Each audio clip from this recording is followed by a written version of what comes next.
What we truly are is something that life teaches us in a very peculiar way. I would have laughed in amazement if you had told me 2 years ago that I would be where I am today, successful, independent, and entirely estranged from my family. I would have been completely shocked. However, here I am, and I have quite a tale to tell about my life. During that time period, my name is Jillian Matthews, and I was employed as a manager at TradeSync Solutions, which is a trading company of a comparable size. Although I was doing a decent job at my career, I was beginning to feel the pressure that society puts on women in their late 20s to decide whether or not they want to settle down. I had a respectable career and a small group of pals who were very close to me. My family consisted of my parents, with whom I had a strong relationship at the time, and my older brother Marcus, who was 2 years older than me, and had always been the most cherished member of the family. While Marcus and I had grown up together in the suburbs of Boston, we had the standard sibling rivalry that comes with having siblings, but we had managed to have what I considered to be a strong relationship. While I was more concerned with my professional life and establishing a secure future for myself, he was always the more extroverted of the two of us and the life of the party. He was the object of our parents' adoration, and I had come to terms with the fact that this was the way things were in our family environment. My first encounter with Tom took place at Jenny's housewarming party, which was one of those get-togethers where friends of friends get together to socialize over inexpensive wine and cheese from the store. With dark brown hair that fell slightly over his eyes, and a smile that made everyone feel as though they were in on some private joke, he was charming in that subtle way that sneaks up on you. He was charming in that way. After we started talking about how much we both enjoy listening to true crime podcasts, I was surprised to see that 3 hours had already passed. After exchanging phone numbers that evening, we began texting one another on a daily basis within a week. Our first date took place in a quaint Italian restaurant in the heart of the city, where we engaged in conversation until the waitstaff began giving us pointed stares just before the restaurant closed for the day. With the passage of time, the second date led into a third, and then a fourth, and before I knew it, we were spending each and every weekend together. I had dated other people before, but Tom was unique in his own way. He appeared to have grown up and was more concerned about the future. We had been together for 6 months when we first started discussing the possibility of moving in together. We had similar beliefs regarding the importance of not wasting money and establishing a secure future, and he had a respectable job in the software sales industry. Tom took me to the same Italian restaurant where we had our first date on the occasion of our 1-year anniversary to celebrate our relationship. Throughout the course of dinner, he appeared anxious, as seen by his fumbling with his water glass and his increased frequency of checking his phone. At precisely the moment when our dessert was brought to the table, he got down on one knee next to us and pulled out a tiny velvet box. In the moment that I answered yes, my heart was beating so fast that I could hardly hear my own voice. The ring was ideal. It was uncomplicated yet polished, and it was precisely what I would have selected for myself. I had the sensation that I was floating on air as other diners applauded and congratulated us on our accomplishment. I brought Tom to meet my family the weekend after we announced our engagement to one another. It made me anxious. Marcus, on the other hand, had a knack of either making people feel instantly welcome or absolutely uncomfortable. My parents had a tendency to be extremely judgmental. Typically, there was no middle ground when it came to him. Although we had not yet arrived at the porch, Mom opened the door for us. As she pulled me into an embrace, she screamed, "There's my baby girl," before finally turning her attention to Tom. "And you must be the man who stole our Jillian's heart." In the living room, Dad and Marcus were observing a football game that was being played. Instantaneously, Marcus leaped to his feet and extended his hand down to Tom.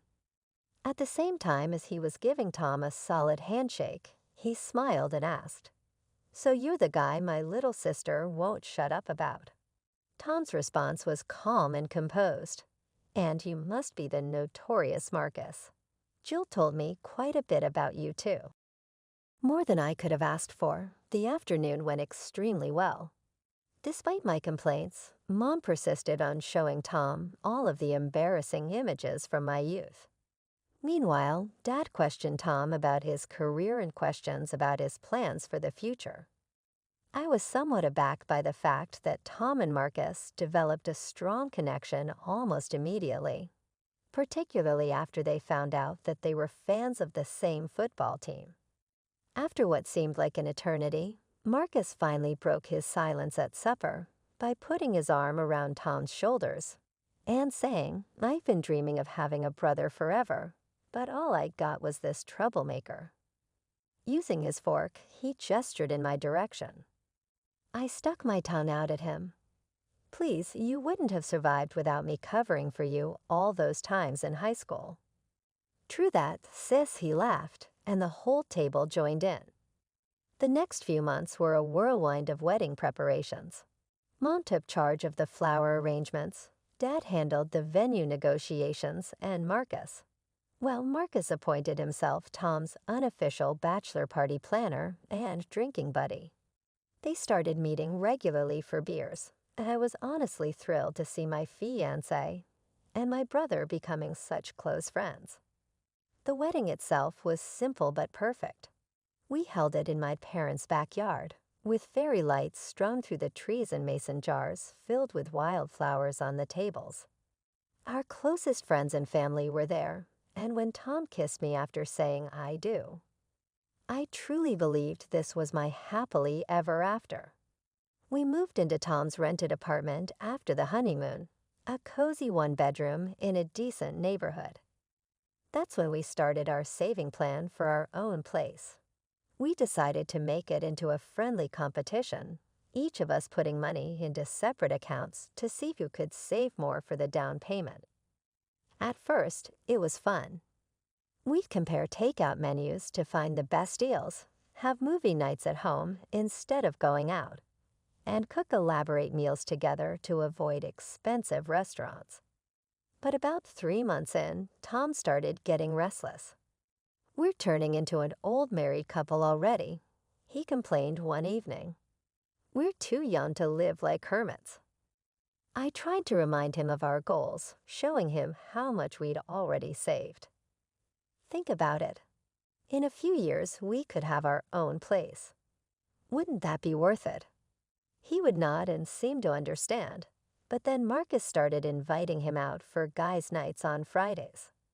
At first, I was worried, but Marcus assured me he'd keep an eye on Tom. I believed him. After all, who better to trust with my husband than my own brother? And Tom would always come home in a better mood after these outings, more affectionate and understanding about our saving goals. So I learned to accept it, even look forward to having some quiet time to myself on Friday nights. A year into our marriage, I was feeling pretty good about our progress. My savings account was growing steadily, and I had managed to put away just over $30,000. I had no idea how much Tom had saved. We'd kept that part of our competition private, but I hoped he was doing as well as I was. It was a Thursday evening when Tom dropped his fishing trip bombshell. "Marcus and I are thinking of going fishing this weekend," he announced over dinner. His friend has a cabin up at Lake Webster. I looked up from my pasta, surprised. "This weekend? I thought we could finally have some time together. You've been working late all week."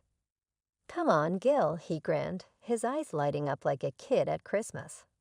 "I haven't been fishing in ages. It'll be fun.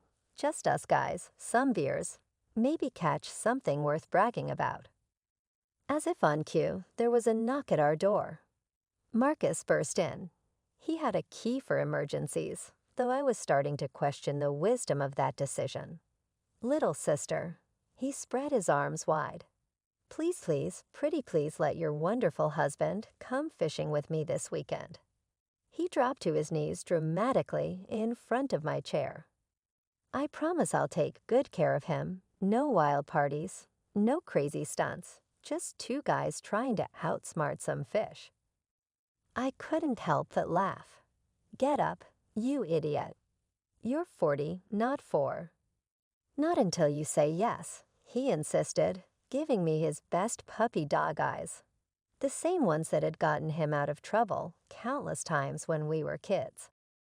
They left early Saturday morning, loading the car with fishing gear and a cooler full of supplies. I spent most of that morning cleaning the apartment, trying to keep busy, but by afternoon, I was climbing the walls with boredom. That's when I had an idea. Marcus's girlfriend, Sarah, and I had become pretty good friends over the past year. She was smart, funny, and seemed to genuinely make my brother happy. Maybe she'd want to go shopping.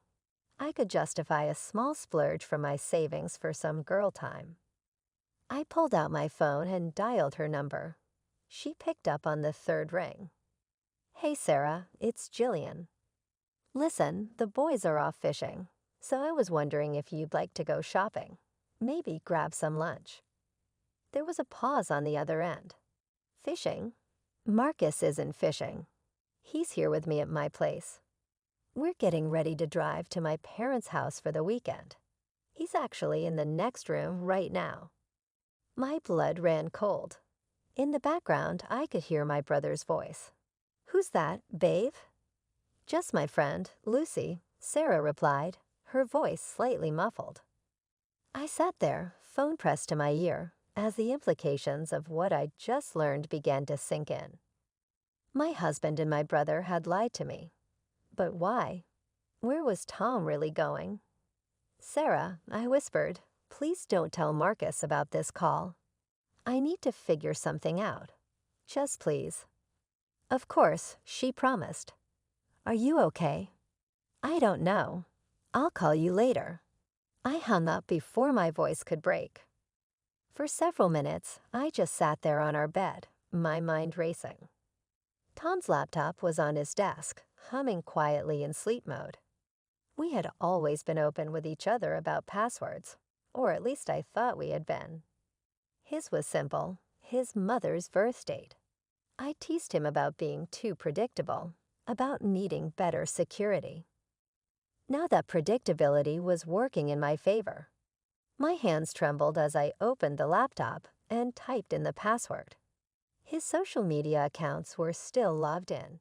He'd always been careless about that, too. And then I saw her name, Rebecca.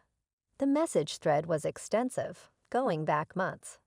With each scroll, each message I read, I felt my world crumbling around me. "Can't wait to see you this weekend, Beatty. Your wife really bought the fishing story." "Yeah, my brother-in-law's got my back. He's a legend." Ha, she's so clueless. Must be nice having such a trusting wife. They had been meeting almost every other weekend. Hotels, her apartment, even weekend trips disguised as work conferences or guys' outings. The level of detail, the casual cruelty of their jokes about me, the intimate photographs they shared, it made me physically sick. But worse was yet to come. There was a separate message thread with Marcus, my brother, protector, best friend since childhood. She totally bought it again. Tom had written just yesterday. "Your sister's as gullible as ever." Heh. Marcus replied, "Gil's always been a bit slow. Remember when we were kids, and I convinced her that ice cream grew on trees. She's never gotten any smarter. You're the best woman ever, bro." Rebecca says hi, B-T-O. Says thanks for covering with Sarah, too. Anytime. What are brothers for? Besides, this is way more fun than actually hanging out with my boring sister. Hit me up when you're back. Those strip club girls from last month have been asking about us. The messages went on, plans for their guys' nights, detailed accounts of their visits to strip clubs, discussions about various women they'd met. Not only had Marcus been covering for Tom's affair, but he'd been actively participating in a lifestyle that would destroy Sarah if she ever found out. I read about how they laughed at my careful saving plans, how they mocked my dreams of owning a home. They joked about how I'd probably end up paying for everything anyway, since I was such a sucker. My own brother had called me stupid, naive, boring, the same brother who used to chase away bullies when we were kids, who'd held my hand at Dad's surgery 2 years ago, who'd cried at my wedding. The room was spinning. I ran to the bathroom and threw up, my whole body shaking. When I could finally stand again, I went back to the laptop. With methodical precision, I forwarded every damning message to my email account. Every cruel joke, every planned deception, every piece of evidence of their betrayal. I spent Saturday night in a strange, calm state of rage, methodically researching apartments and making calls. By Sunday morning, I had secured a furnished one-bedroom across town, paid the deposit from my savings, and signed the lease electronically. Tom came home around 3 o'clock in the afternoon, his face flushed and happy. He was carrying a convenience store bag with a few frozen fish inside, a pathetic attempt at maintaining his lie. "Hey, babe," he called out cheerfully. "You should have seen the ones that got away." I was sitting at the kitchen table, my laptop open in front of me. Without a word, I turned it toward him. On the screen was his conversation with Rebecca, including their plans for this weekend's rendezvous. "You know what's funny," I said, my voice eerily calm. "I actually expected you to at least try to apologize." He straightened up, his expression hardening. "Why should I?" "You want to know the truth. You've become boring, Jillian. All you care about is saving money and planning for the future. Where's the fun? Where's the excitement?" Even Marcus says what? I cut him off. That I'm stupid, naive, that I'm such a sucker for believing my husband and brother would actually be honest with me. "Look," he sighed, running his hand through his hair. "Maybe this is for the best. We're clearly wanting different things." "You're right," I interrupted again, standing up. "I wanted a marriage. You wanted a convenience." I grabbed my pre-packed suitcase from behind the couch. "I'm filing for divorce. Don't worry about your precious savings. You can keep them, though I doubt there's much left after all those strip clubs and hotel rooms." I spent the afternoon moving my essential belongings to the new apartment. It was small but clean, with basic furniture and a view of a small park. My savings, the money I'd been setting aside for our future, would now be my fresh start fund. That evening, I drove to my parents' house for their regular Sunday dinner. I knew Marcus and Sarah would be there.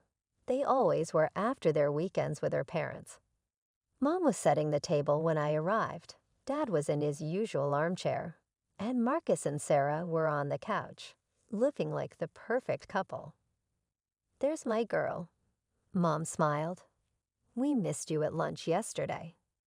"Yeah, about that." I looked directly at Marcus. "How's your weekend covering for Tom's affair?" The room went dead silent. Marcus's face turned white. "What are you talking about?"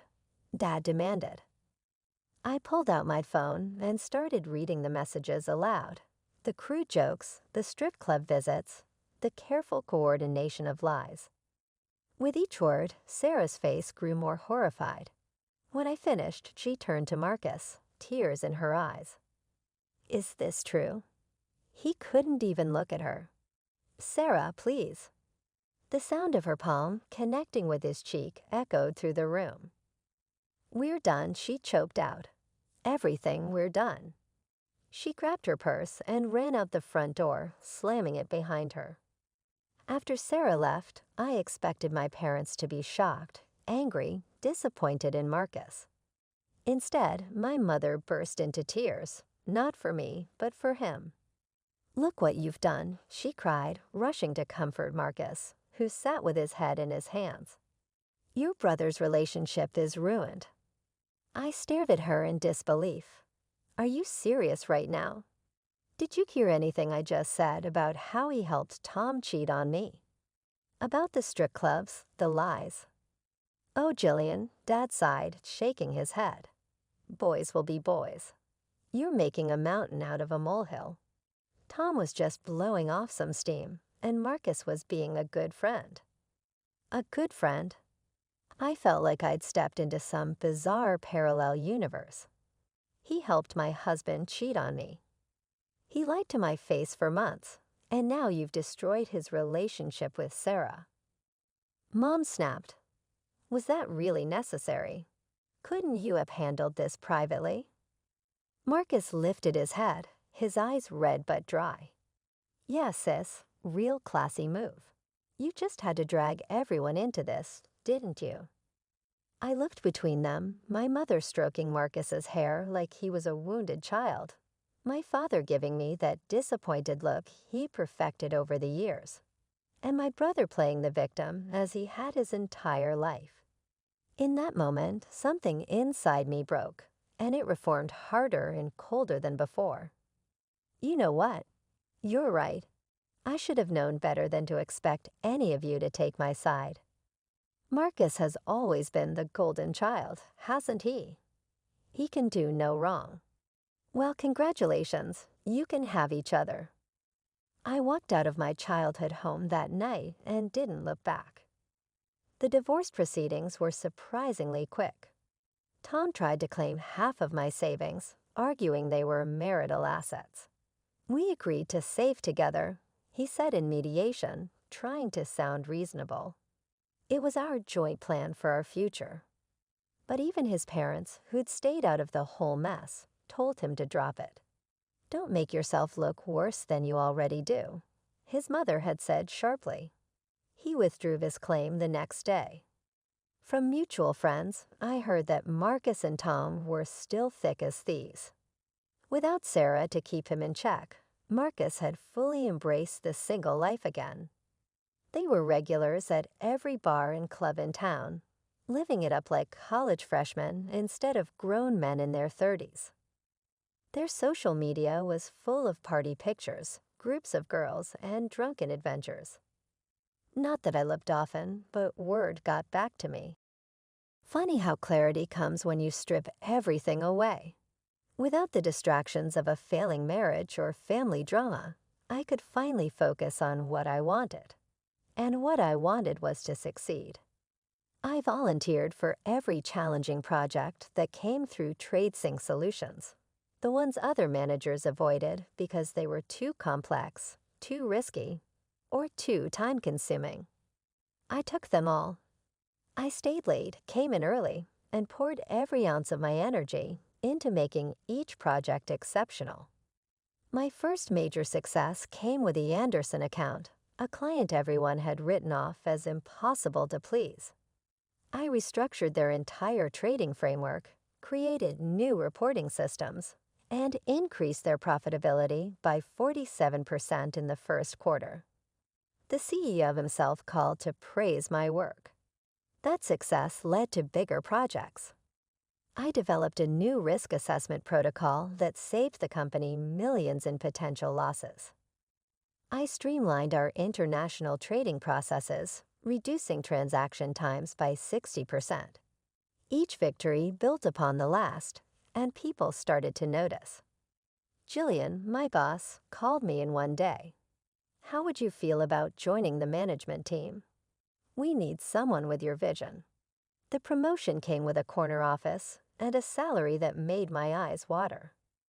I celebrated by buying myself a sleek black Mercedes. Not the most practical choice, perhaps, but I wanted something that would remind me every day of how far I'd come. 6 months later, I closed on my dream apartment, a 2-bedroom condo in the city's most desirable neighborhood. The mortgage payments were steep, but I could handle them. Every night, I would stand on my balcony, overlooking the city lights, feeling proud of what I'd built on my own.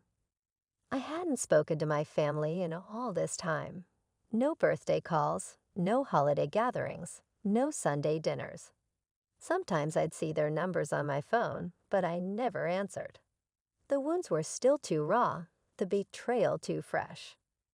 Then, on a random Tuesday evening, as I was reviewing quarterly projections in my new home office, my doorbell rang. I wasn't expecting anyone, and few people had my new address. Through the security camera, I saw my parents standing there, looking older and more tired than I remembered. For a moment, I considered not answering, but something in their posture, the way Mom kept wringing her hands, how Dad's shoulders slumped, made me buzz them up. "Jillian," Mom started as soon as I opened the door. "You look wonderful." "What do you want?" My voice was cool, professional, the same tone I used in difficult client meetings. They exchanged glances before Dad spoke. "It's about Marcus. We were wrong about him. About everything." They told me how Marcus had spiraled after Sarah left him, how his friendship with Tom had turned toxic, endless partying, drinking, hooking up with random women. How he'd started showing up to work hungover, then drunk. 2 formal warnings, one for being intoxicated at his desk, another for no-showing an important client meeting. "He's been fired," Mom said, her voice breaking. "His references are terrible. No one will hire him. He's living in his old room now. He has no money, no prospects." "What exactly do you expect me to do about this?" I asked, leaning against my kitchen counter. The marble was cool against my palms, a small luxury I'd chosen for myself when renovating. Mom's eyes lit up with hope at my question. "Well, sweetheart, we know you're in management now, at such a prestigious company. We were thinking," Dad continued, "maybe you could find a position for him. Something suitable with a good salary. It doesn't have to be anything too demanding." A laugh escaped my lips before I could stop it. "Let me get this straight.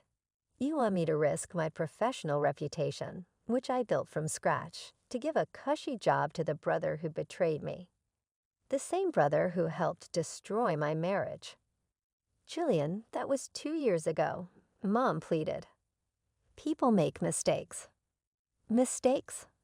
I straightened up, my voice deadly calm. "A mistake is forgetting to buy milk. A mistake is being late for dinner. What Marcus did, that was a choice. Multiple choices, actually. He chose to cover for Tom's affairs. He chose to mock me behind my back. He chose his friendship with my cheating ex-husband over his own sister.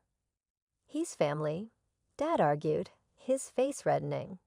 "Family forgives." "Really? Where was this family loyalty when I needed it? When I showed you proof of what they'd done to me, you sided with him then. Remember, you're being unreasonable." Mom snapped. "If you don't help your brother, we'll disinherit you. Everything will go to Marcus." I took a glance around my apartment, taking in the artwork I had selected, the furnishings I had purchased, and the life I had constructed without their assistance. Then I laughed once more, this time with true laughter. "I don't require or desire anything from you in any way. It is my opinion that it is time for you to depart." The door was held open by me as I made my way to it. "I have an early meeting tomorrow." Even though they attempted to dispute further, I remained standing there with the door open, waiting. At long last, they left, with the mother in tears and the father grumbling about daughters who were unappreciative. I felt a weight lift off of my shoulders as I completed the process of closing the door behind them. I was able to observe them as they entered their ancient Volvo through the glass. It was the same vehicle that they had owned with them while I was in college. When I thought of Marcus, I saw him sitting in his boyhood bedroom, most likely nursing another hangover, waiting for someone else to solve his issues in the same manner that they had in the past. When I last heard from him, he was working odd jobs around the area, such as painting fences, mowing lawns, and doing everything else he could to keep drinking money together. After a while, Tom had become weary of going out to parties with a friend who was broke, and he moved on. It is said that karma plays the role of a patient guest. As I strolled out onto my balcony, I poured myself a glass of wine, which was an expensive Bordeaux that I had purchased to commemorate the completion of my most recent successful project. The lights of the city sparkling like stars that had fallen to the ground below me, the metropolis stretched out before me. My Mercedes was parked in the location that I had secured for it, and it was a representation of everything that I had accomplished on my own. I may be considered frigid by certain people because I have turned my back on my family, but family is about more than just blood. Trust, respect, and loyalty are the topics at hand. If someone loves you deeply, they will never betray you, make fun of you, or attempt to manipulate you. Instead, they will always be there for you, encourage you, and rejoice in your accomplishments. I took a glance around my apartment, taking in the artwork I had selected, the furnishings I had purchased, and the life I had constructed without their assistance. Then I laughed once more, this time with true laughter. I don't require or desire anything from you in any way. It is my opinion that it is time for you to depart. The door was held open by me as I made my way to it. I have an early meeting tomorrow. Even though they attempted to dispute further, I remained standing there with the door open, waiting. At long last, they left, with the mother in tears and the father grumbling about daughters who were unappreciative. I felt a weight lift off of my shoulders as I completed the process of closing the door behind them. I was able to observe them as they entered their ancient Volvo through the glass. It was the same vehicle that they had owned with them while I was in college. When I thought of Marcus, I saw him sitting in his boyhood bedroom, most likely nursing another hangover, waiting for someone else to solve his issues in the same manner that they had in the past. When I last heard from him, he was working odd jobs around the area, such as painting fences, mowing lawns, and doing everything else he could to keep drinking money together. After a while, Tom had become weary of going out to parties with a friend who was broke, and he moved on. It is said that karma plays the role of a patient guest.